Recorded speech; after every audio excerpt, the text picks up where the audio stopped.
नमस्ते दोस्तों, welcome to Bharat art society's YouTube channel.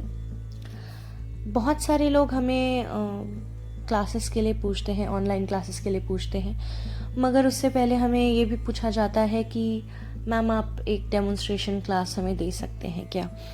तो ये जो चैनल है, ये जो वीडियो है, ये एक डेमोन्स्ट्रेशन वीडियो है जहाँ पे आपको हम छोटी सी डेमोन्स्ट्रेशन देने वाले हैं, एक कंप्लीट ऑनलाइन हमारी जो क्लास चलती है उसकी।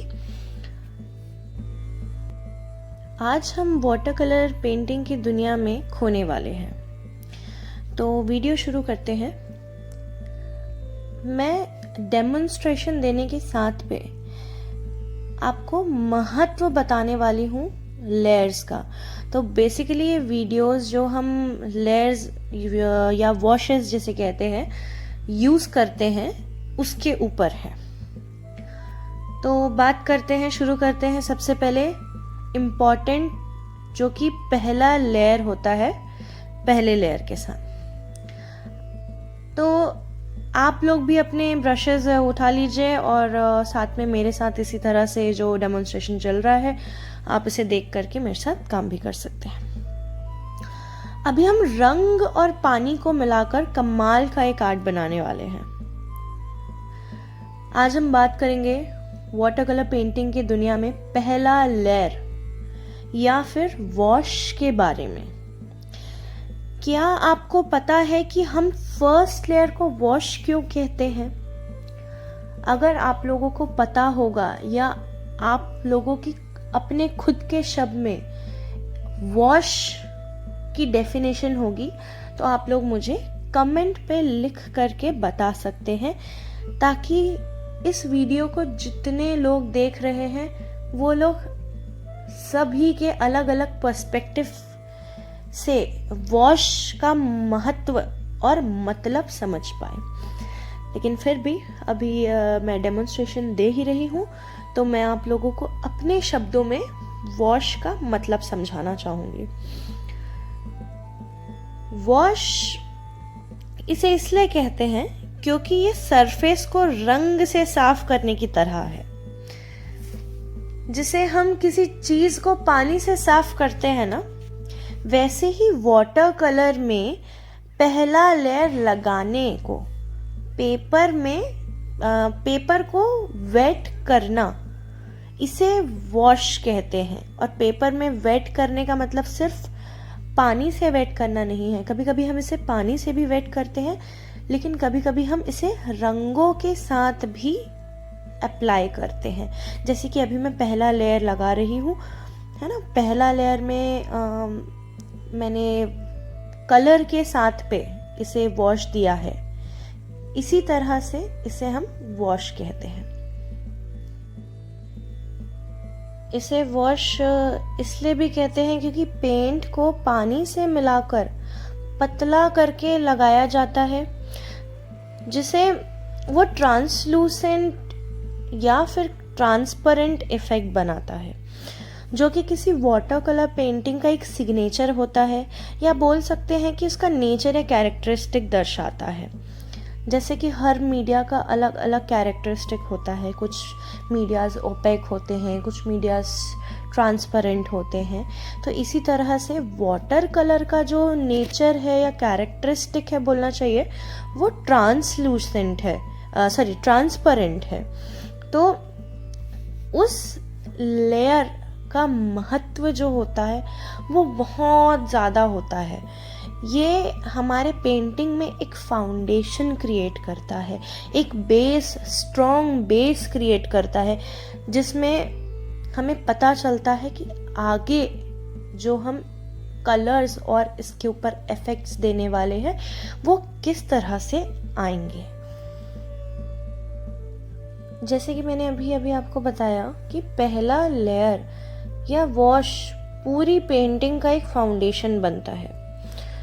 जैसे एक एग्जांपल देती हूँ मैं आपको। जैसे कि एक घर के नीचे का जो बेसमेंट होता है, जो निवास होता है ना, अगर ये सही ना बने आर्किटेक्चर से या फिर जो बिल्डर्स होते हैं उनसे सही ना बने, तो ऊपर के सभी चीज़ें गिर सकती हैं, है ना, जब बिल्डिंग्स बनता है तब। इस लेयर में ही जो हमारा फर्स्ट बेस लेयर होता है, इस लेयर में ही डिसाइड होता है कि भाई ऊपर की जो चीज़ें हैं वो कैसी बनेगी। फाउंडेशन लेयर का मतलब फर्स्ट लेयर का, जिसे हम फर्स्ट वॉश कहते हैं, इसी लेयर में डिसाइड होता है कि किस तरह का एंड रिजल्ट हमको चाहिए। अगर ये लेयर सही से ना बने तो पेंटिंग के बाकी पार्ट्स को सेट करना बहुत ही ज़्यादा मुश्किल हो जाता है। इसमें ही मतलब इस लेयर में ही डिसाइड होता है कि कौन सा रंग कितना गहरा होना चाहिए, कौन सा टेक्सचर हमें लेना है, कौन सा मूड हमें क्रिएट करना है वाटर कलर में। वाटर कलर में सबसे इम्पॉर्टेंट होता है मूड क्रिएट करना। अगर वो मूड क्रिएट नहीं होता है ना तो वो मज़ा वाटर कलर का चला जाता है। और हमेशा हमें बहुत लाइट कलर से चालू करना चाहिए, ताकि जब हम आगे के वॉश दे तब हम इसमें धीरे धीरे वाटर की कंसिस्टेंसी कम कर करके उसे थिक बनाते जाए। अगर स्टार्टिंग लेयर ही हम काफ़ी थिक लेयर से चालू करेंगे, कहना चाहिए ज़्यादा गाढ़े कलर से चालू करेंगे, तो बहुत मुश्किल हो जाता है उस पेंटिंग को सुधारना। इसमें प्लानिंग और टेक्निक का बड़ा ही महत्व होता है। इट्स लाइक विदाउट प्लानिंग हमें पता नहीं चलेगा कि किस तरह से पेंटिंग को शेप देना है, और बिना टेक्निक के हम सही तरीके से कलर को हैंडल नहीं कर पाएंगे। और ये सारी चीज़ें धीरे धीरे प्रैक्टिस करके ही हमें सीखने को मिलती है। इसलिए पहला लेयर बनाने का सही प्लानिंग और टेक्निक का इस्तेमाल करना बहुत ज़रूरी है। Now let's talk about water to pigment ratio. Specially means the amount of water mixed with the pigment in watercolor painting. It plays we can say that it plays a very crucial role in determining the intensity, transparency या फिर texture लाने के लिए। ठीक है, अभी मेरे painting पे जैसे कि मैं फर्स्ट लेयर पे ही अभी काम कर रही हूँ, आप देख सकते हैं कि किस तरह से मैंने अभी तक लेयर टू लेयर वाइज काम कर रही हूँ।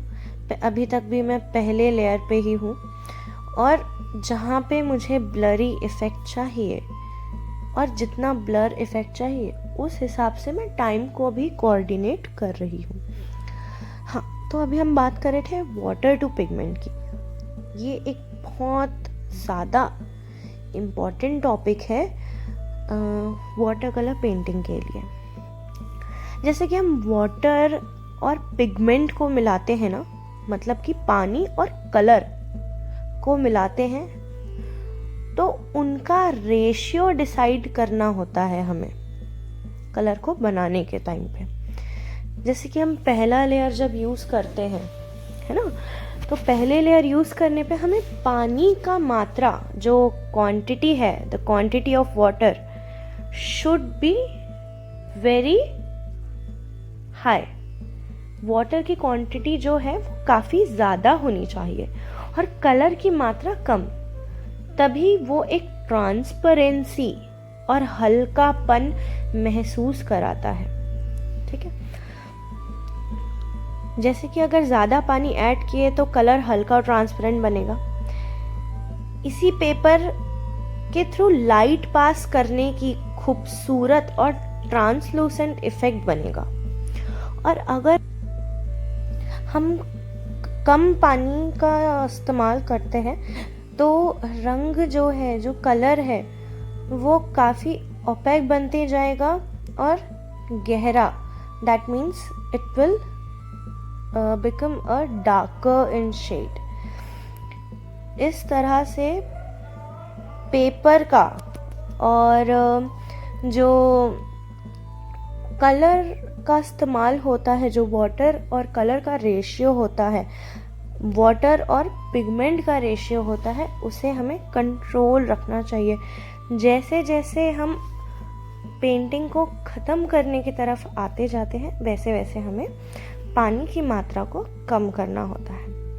तो अभी भी अगर आप देख रहे हैं तो पेंटिंग में जिस तरह से अभी जो मैं पेंटिंग बना रही हूँ, उसमें मैं किस तरह से बहुत ही धीरे धीरे पानी का जो इंटेंसिटी है उसे कम करती जा रही हूँ और कलर की इंटेंसिटी बढ़ाती जा रही हूँ, ताकि जो हमें पहले के लेयर, जो हमने बेस लेयर, जिसे हम फाउंडेशन लेयर अभी समझे थे, जिसे हम वॉश के नाम से भी समझे थे, उसका इफेक्ट, उसका ब्यूटी हमारे पेंटिंग में किस तरह से एक नेक्स्ट लेवल तक जा सकता है। मैं आप लोगों को एक एग्जाम्पल देना चाहूँगी कि जब हम लैंडस्केप बनाते हैं जहाँ पे सन का इफ़ेक्ट काफ़ी ज़्यादा होता है, मतलब कि लाइट और शेड में अगर हम पेंटिंग बनाते हैं तो हमें ज़्यादा पानी और थोड़े से पिगमेंट का इस्तेमाल करेंगे, जैसे कि ये वाली पेंटिंग में। अब आप देख रहे होंगे कि जो अभी मैं बना रही थी, है ना, वो शेडो का पार्ट मैं थोड़ा सा एक लेयर दी, लेकिन जो पहला लेयर मैंने यूज़ किया हुआ है, इतना ज़्यादा वाटरी, इतना ज़्यादा ट्रांसपेरेंसी, वो इसीलिए ही यूज़ किया है कि जहाँ से भी हमें लाइट कमिंग का सोर्स मिलेगा उसे हम पहले लेयर से बहुत अच्छे से उभार पाए, है ना। तो बोलना चाहिए, इससे हमें ना एक सटल और ट्रांसपेरेंट वॉश मिलता है जो बैकग्राउंड में डेप्थ और डायमेंशंस क्रिएट करता है। लेकिन अगर हम एक वाइब्रेंट और बोल्ड सीन बनाते हैं तो हम कम पानी ज़्यादा पिगमेंट का इस्तेमाल करते हैं, इसलिए हमें एक स्ट्रॉन्ग ओपैक कलर मिलता है जो पेपर पर अच्छी तरह से दिखाई देता है ना। तो अभी जैसे कि मेरा पहला लेयर कंप्लीट हो चुका है, मैं अभी सेकेंड लेयर पे काम कर रही हूँ। थोड़ा सा कलर की जो इंटेंसिटी है उसे मैंने बढ़ाया हुआ है। पानी जो है वो अब मैं धीरे धीरे करके कम इस्तेमाल कर रही हूँ। जो डेप्थ की चीज़ें थी, है ना, जो डेप्थ की चीज़ें थी, जो दूर की चीज़ें थी, या जो लाइट इफ़ेक्ट था, उसे मैंने पहले ही वॉश में मैं जितना काम कर सकती थी, पूरा कलर्स को मिक्स अप करके, मर्ज अप करके, बहुत ही ट्रांसपेरेंट लेयर पे वो मैंने कर दिया था। अभी धीरे धीरे पानी कम किया और इसी तरह से हम काम आगे बढ़ाएंगे।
चलिए फिर, जैसे कि अभी मेरी दूसरी साइड की जो शीट्स हैं, अभी जहाँ मैंने काम किया पेड़ों पे, उसे थोड़ा सा सूखने में वक्त है। बाकी जहाँ तक मुझे लग रहा है कि मैं थोड़ा सा पानी की इंटेंसिटी को कम करके थिक लेयर में काम कर सकती हूँ, मैं वहाँ थोड़ा थोड़ा अभी काम करना चालू करती हूँ।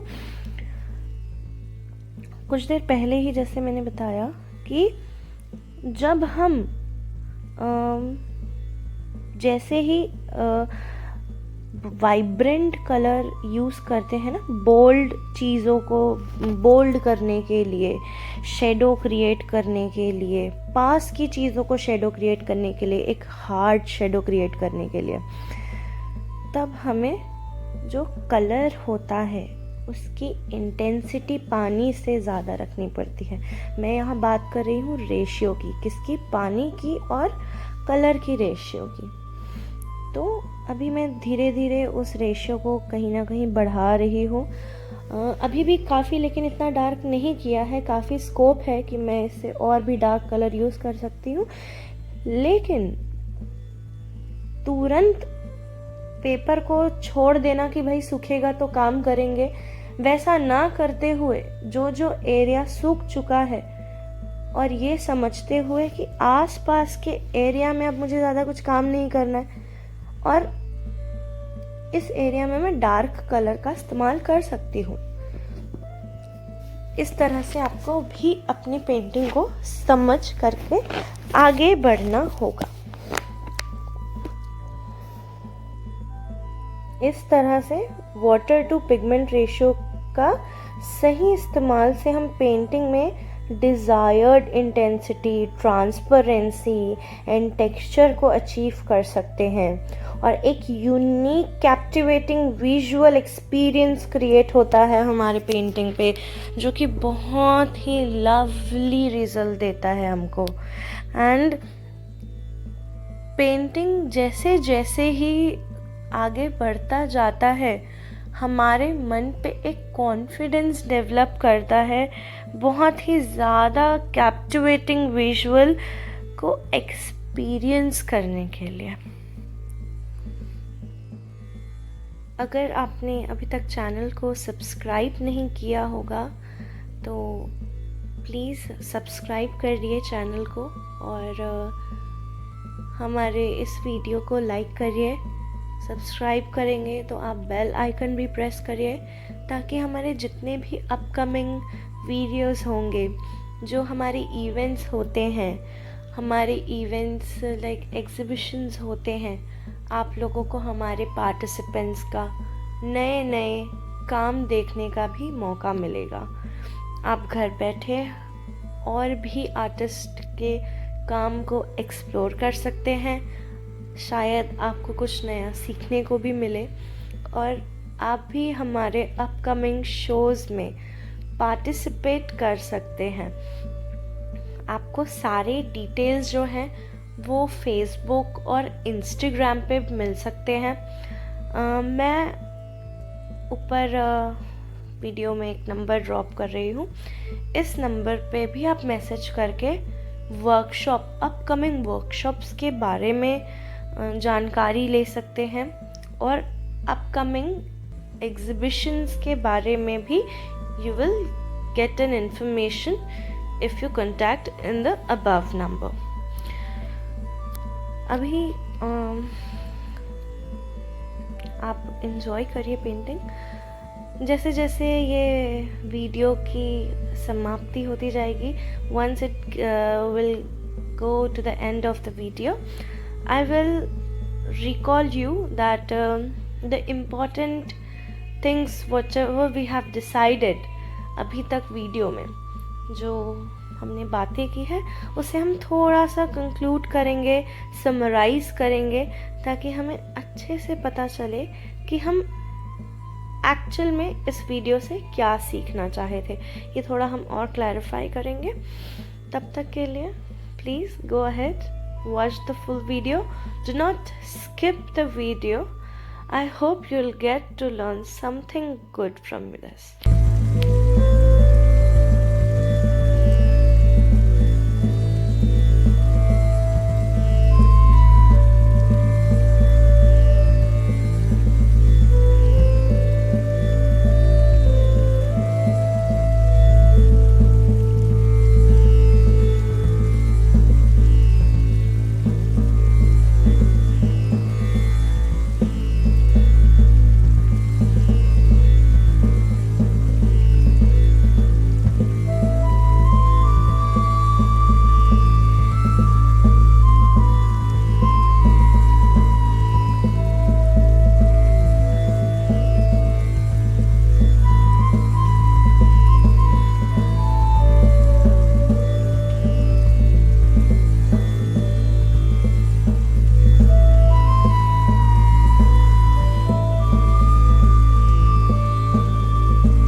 जो मैं पेंटिंग बना रही हूँ, हम धीरे धीरे मुकाम तक पहुँच रहे हैं जहाँ पे हम फाइनल लेयर की तैयारी कर रहे हैं, जहाँ पे हमने कलर का रेशियो पानी से काफ़ी मात्रे पे रखा है।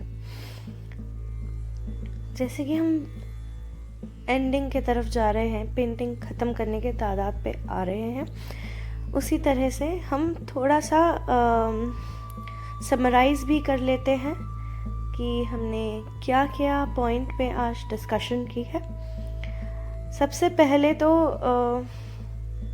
मैं आपको एडवाइस भी देना चाहूँगी और इसे समराइज़ भी करना चाहूँगी कि स्टार्ट विथ स्मॉल अमाउंट।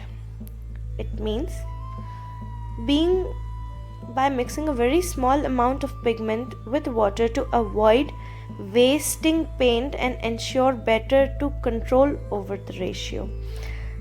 कम पानी का इस्तेमाल करिए, ज़्यादा पानी का इस्तेमाल करिए और कलर की क्वांटिटी स्टार्टिंग पे कम रखिए, so that your first layer of the watercolor painting going to be absolutely fantastic. ये आपका मूड क्रिएट कर देगा। ओके, वाटर को ऐसे ही ग्रेजुअली ऐड करते जाना है। जैसे जैसे आप लेयर आगे बढ़ते जाएंगे वैसे वैसे you have to adjust the intensity of the colour and transparency according to your preferences. एक और एडवाइस है जो है टेस्ट ऑन स्क्रैप पेपर। थोड़ा सा आप एक छोटा सा पट्टी जैसा या पेपर जैसा अपने पेपर के बगल पे रखें ताकि आप उसमें अपना रेशियो जो है वो टेस्ट कर पाए, एक्सपेरिमेंट कर सकते हैं रेशियो का कि हाँ ये पानी और कलर का मिक्सचर इतना ठीक है अभी अप्लाई करने के लिए या नहीं। Don't be afraid to experiment with the different water to the pigment ratio to achieve the various effect. Always try to experiment with the watercolor. Only experiment ही है जो आपको आपके कोई भी मीडिया पे इम्प्रूव करता है। गलतियों से ही सीखा जाता है कहा जाता है, राइट? उसको ही आपको सीखना है।